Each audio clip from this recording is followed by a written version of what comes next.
Hello and welcome again to MI Tamiya Guy. Today we are upgrading the Xpress XQ2S. I raced this car last year just with a kind of a stock class. So torque tune motors, simple ESCs with Tamiya connectors, Apex tires, and just kind of a series just to have fun outside and not to spend too much on each car. So when I actually purchased this car, it was only $119. So a lot of the competition is very modded TT02s and TT01s, and wanted to see how this car would do since it's based more on a true touring car setup. Car ran really well towards the front of the grid, but there were a few things that I wanted to upgrade, and so I'm going to do that for this summer series.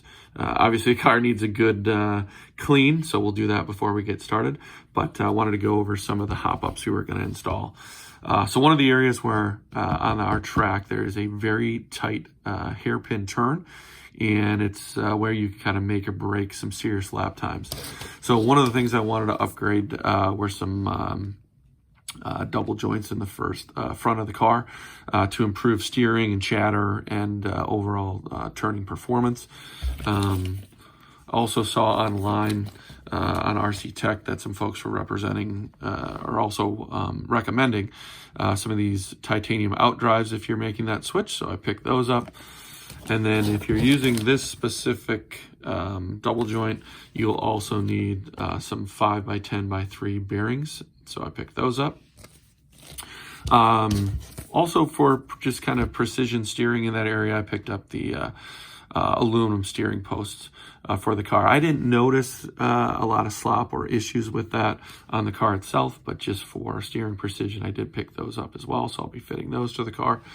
One area that I did see the car have some issues is it did roll a little bit. Our track's pretty bumpy, so your suspension needs to have some, not super soft, but it does need to be able to deal with the bumps. And I did see a lot of kind of rolling coming off a big sweeping turn that we have that leads to the biggest straightaway. So I felt like I was losing a little time there and wanted to put the anti-roll bar set on. So I'm going to go front and rear anti-roll bar on this car to see if that helps in that part of the track. And then the last upgrade is just some hex adapters. So it comes with plastic, and so for durability and strength, I'm going to switch this over to some racing aluminum hex adapters. So without further ado, let's get this car cleaned up and start the renovations. So I've removed the hub assembly, and I'm just going to take out the drive cup here.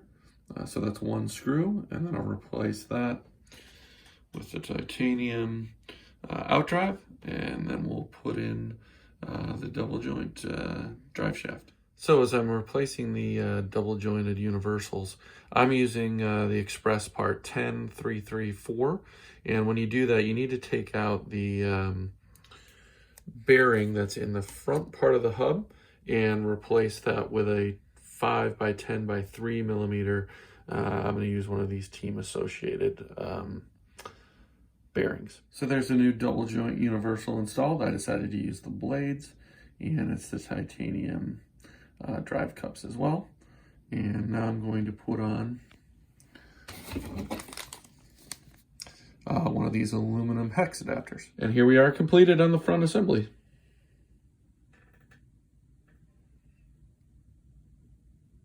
Moving on now to the Express anti-roll bars.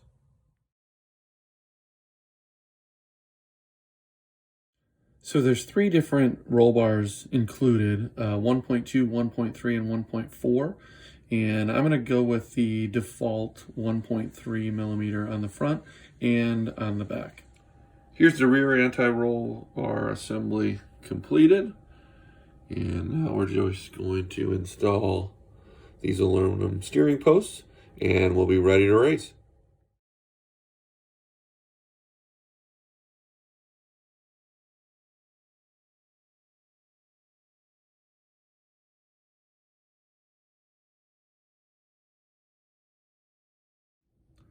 Here's the car with the servo reinstalled and everything ready to go.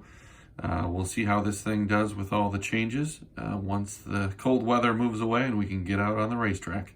Thanks for watching, and please subscribe. Have a great day.